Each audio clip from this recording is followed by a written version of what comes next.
operations para sa translasyon. In fact, again, siguro i-finalize pa ito bukas sa AFP PNP Command Conference. Ang translasyon is one of the subjects that we will tackle, no? Activities that we will tackle and prepare for. Thank you, Vance. Henry? Ay, sir. Yes, Good morning. Henry, yes. Parang Maraming- magana ang loob ko dahil si Henry na, kaibigan ko ito si Henry. Sek, maraming paraan ng pagpapakita ng pananampalataya. Ano ho? Oh, Kayo ba bilang, I think, Katoliko rin, may re-recommendo nyo ba sa publiko na ipagpaliban muna yung pag-attend dito sa translasyon dahil sa tindi ng banta ng seguridad, kagaya ng binanggit ninyo, na meron ng mga ilang membro ng Maoti Group? hindi lang ako Katoliko, kamunting na ako magpare. Okay. 9 years ako seminary. Kasi ito no, na pag-aralan namin yung faith ng mga, lalo ng mga tao sa mga barangay. Talagang very deep yung kanilang faith, yung belief nila. If they think that they are safe with God, especially ito sa practice na ito. They believe that God will keep them safe. Well, you cannot help, no? You cannot prevent them from exercising their faith. No? So talaga wala tayong magawa. Thank you, Bahala na si Lord, Secretary. Yeah, bahala na si Lord. I think the Lord listens. God, we have a God who listens. We have a God who cares. No? We have a God who attends to everyone. I think He will attend to this. I think God loves the Philippines, di ba? He loves the Philippines so much, I think so. And I believe so. I believe that nothing will happen in the translasyon. All right. Final Thank you, three. Secretary. Ted Tavera, Rose, and Cedric. Good afternoon, Secretary. Yes. Sir, yung mga operations na mga nagaganap ngayon, halimbawa yung sinasabi niyo po na yung Maote ay nasa Maynila na. Tapos recently may mga naganap wherein halimbawa yung nangyari sa sa Lanao ba yun, yung may mga na-ambush daw na PSG. Sir, we are under the state of lawlessness. Sir, are you saying na yung state of lawlessness na ito ay palpak dahil nagaganap yung mga ganitong operations? Hindi ang state of lawlessness kasi primary purpose there is to ask the help of the military. So, lalo na dito sa drive against drugs, no, campaign against drugs, no. So, hindi ko masasabi na failure itong lawlessness kasi na-activate natin lahat ang lalo na sa efforts in maintaining peace and order. So, sa tingin ko maganda itong state of lawlessness din. So, nakakatulong sa pag-maintain ng peace and order. Sir, yung security threat, sir, sa translasyon, extended rin ba yun sa mga events gaya nung sa Miss Universe pageant, sir? Oh, yes. Definitely. So, kasi yung PNP, ang DILG, is also in charge of the security. Kaya parang mamayang hapon may meeting din kami regarding security ng Miss Universe. So, we are prepared, no? Ang PNP is always prepared. Rose Novenario? Sir, good afternoon po ulit. Sir. Yes. Yeah. Okay. Ay, sir, bilang Nalilito ako. DILG Secretary po, ano po yung inyong direktiba sa mga local government officials regarding po sa counter-terrorism efforts at campaign against drugs po ng DILG and Duterte administration as a whole? Well, sa local government units, we have the RP. First of all, we have the Regional Peace and Order Council. We have the Provincial Peace and Order Council. We have the Municipal Peace and Order Council. We have the Barangay Peace and Order Council. All of them are concerned with maintaining peace and order in their locality up to the barangay level. May pundo yan sila eh. So magagamit yan nila ang pundo nila. That's why dito program natin sa Maasin, no? We are encouraging people to volunteer informations, especially informations that will keep their barangay safe. Yung bang, kung may mga suspicious looking people, i-report nila. Lalo na dito, I've been appealing to our civilians doon sa North Cotabato. kung may nakita kayong suspicious looking people na sa tingin nyo mga escapees ito, so i-report nyo sa nearest police or military. Okay, So, thank Thank you, sir. Thank Okay, you, Rose. thank you. Cedric, last question. Sir, sundutan ko lang po, sir. May info kasi na, pakibigyan po kami ng details. Meron daw mga bagong magbibigay ng donate ng billions of pesos para daw sa mga bagong rehab center, sir? Yes. Yes, no. Well, you know, ang SMC meron nagbigay na. Ang SMC parang dagdagan ng another billion, parang 2 billion yun, no. SMC, yes. Ramon Ang, no. That was done already in Davao. I think it was in October or November, no. Parang private personalities daw, meron po. Kaya si Ramon Ang is a private person, no. So itong Mega World also na may memo of agreement din kami, no. I think ang total nila is about 1.4 billion, no. Ang isa pa DMCI, no. DMCI has already given. Ang Ayala has already informed me that they are prepared. Hindi pa natin alam kung magkano. Pero we are negotiating with them, no, na yung mega rehabilitation center natin in Nueva Ecija is too big, no? Baka mahirapan tayo mag-maintain ng very big facility like the Nueva Ecija. So we are negotiating with these donors na kung pwede, hati-hatiin lang natin. Mga 500 to 1,000 lang ang capacity. So kung pwede, tag 500 para ma-divide natin ito in several provinces. Kasi maraming provinces din ang willing mag-donate ng rehab, no?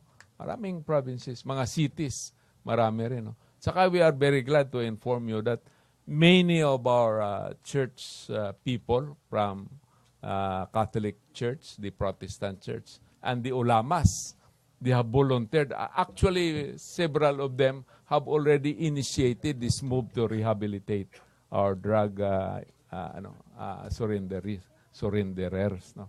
So marami na. So we are glad that everybody is helping. Not only the government, but also the civic and the religious sectors of the country. Okay, thank you. DILG Secretary Mike Sueno, Presidential Spokesperson Ernesto Abella. Nakahinga. yung pa ako parang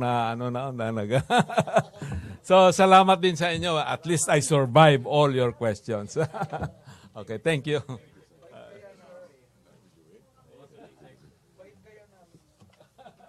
Oo naman. All right. Just like to have a few statements. Japan Times, the most widely read English language newspaper in Japan, carried the CNN story stating Asia's best year goes to President Rodrigo Duterte. CNN had named President Duterte as the big winner in Asia in 2016, and we quote, "For now, the Philippine leader's unconventional moves seem a harbinger of things to come. This is no pivot to China, but a disruption of the old normal.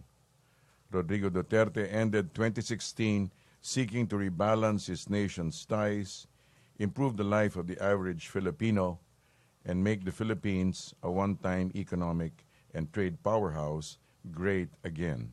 And for that, Asia's best year goes to Duterte." It's heartening to know that the certain media agencies are able to notice the good things the president is doing. Regarding the update on rehab, I'd like to add to that. The Mega Drug Abuse Treatment and Rehabilitation Center in Fort Magsaysay is expecting to admit 200 patients by the end of January. Also, regarding the statement made by the Secretary, the Department of Health signed a Memorandum of Agreement yesterday, January 4, 2017, with Archie Global to build the next Mega Drug Abuse Treatment and Rehabilitation Center inside the military camp in Carmen in Bohol. Also, regarding the Feast of the Black Nazarene, just to emphasize a few more details, although sources in the intelligence community have warned of possible disturbances during the Feast of the Black Nazarene on Monday, on January 9, several government agencies will be working together to secure the celebration of the Feast of the Black Nazarene on January 9. They include the Philippine National Police, the Armed Forces of the Philippines, the Philippine Coast Guard, Department of Public Works and Highways, Department of Health, and Manila City Department of Public Services, which have all laid out their plans in conjunction, in cooperation, to keep the devotees of the Black Nazarenes safe. Regarding the joint exercises with Russia, supposedly, the President has said before that he is open to joint military exercises with Russia. The goodwill visit by the Russian Navy will contribute to the strengthening of friendship with the Philippine Navy. It also is an indication that our maritime cooperation can further be enhanced through naval diplomacy and camaraderie. Also, in conversation with Secretary of National Defense, he said that all of these things will be dependent on the signing of an MOU, which was initiated in 2014. And this will provide a framework regarding the terms of engagement, from military to military, visiting students, cultural exchanges, and joint military exercises. Any questions? Laila Salaveria. Good morning, sir. Sir, Morning. clarification lang on the joint military exercises. Yes. The President has said he doesn't want any foreign troops in the country, whether American, Russian, Chinese. So how will this affect the conduct of possible future military As far as exercises? we understand it, he was referencing permanent stay, but joint exercises may be something that they consider. Sir, on another topic, Yes. When can we expect the President to decide on the SSS pension increase so that the pensioners will know whether they have something to wait for? There will be a cabinet meeting soon, so we'll just keep it. Let's keep that as part of our timeline. Thank you. Yes. Marlon, then Pia. Before mo. Sir, where is the president and where did he spend the last few days? Kasi unlike the previous weeks, months, he's very visible in public. The last few days, walang in public engagement si Right. Presidente. He's been spending quiet time. Quiet time. Bakit? Personal time. Quiet time. What, in Davao or has been He to may be other flying. places? I think he's in Davao. He'll be flying to. He'll be coming soon. I think he's visiting the Russian ship tomorrow. Tomorrow. Pero kumusta po si Presidente? Maayos. Wala. Kukumusta kita. No, but as far as I know, he's well. Okay, thank you, As Marlon. far as I Pia. know.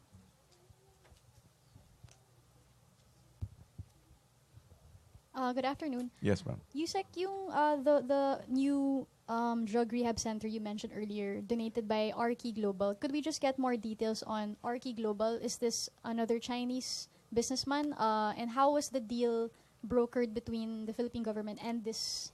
All I have entity? are the details. This is just a big picture, but we can find out about it. Arki Global. Okay.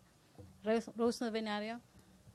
Sir, good afternoon. Yes, ma'am. Sir, confirm po na na-appoint si Miss Mocha Uson sa MTRCB. Okay. All right. Sir, May I read ano it? pong reaction natin dito? I don't have any reactions, but I will read it, okay? 28 December 2016, Madam. Addressed to Ms. Margot Justiniano Uson, Movie and Television Review and Classification Board, Timog Avenue, Quezon City. Pursuant to the provisions of existing laws, you are hereby appointed member, Movie and Television Review and Classification Board for a term expiring on 30 September 2017. All right, by virtue thereof, you may qualify Expiring. 9 months, 30, 9 months. 30 September, yeah. Do the math, okay? By virtue thereof, you may qualify and enter upon the performance of the duties of the office, furnishing this office and the Civil Service Commission with copies of your oath of office. Signed, PRRD. Okay, sir. May ano po kasi, parang meron po siyang naging imahe na meron po siya mga parang sensitive or tawag dito, adult videos. Okay. So as MTRCB board member, may expect po ba ng publiko na kasama po ito sa sensor ng MTRCB? O kasama po ba yung social media dun sa trabaho nila? Kasi MTRCB, Movie, Television, and Review Classification So your po. question Oo. specifically is? Kung maapektuhan po ba yung trabaho niya yung pagiging dating sex instruction video something. May ganun po siya kasi dati. As far as I know, when you enter into public office, you're supposed to delineate yourself between your past jobs and your present position. So yeah, it may cover that. I'm not sure. Okay. Okay, thank you. Thank you. Marlon Ramos, be good. Marlon, your microphone. I'm good always. Yes, you are. Thank you, sir.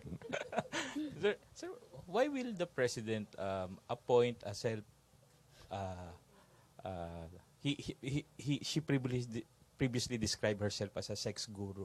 Okay. Why will the president appoint such person to a very sensitive government agency tasked to classify what the public is viewing, especially the children? I'm not privy to the reasoning behind, but I can find out. Thank you. Sir, and follow up, sir. Yes. Apparently, it's not only Mo Kauson who was appointed to the MTRCB, and there are other officials there who are on a holdover capacity. May we know also kung meron pang ibang i-appoint to that agency? Other appointees. You're asking other Yes, appointees.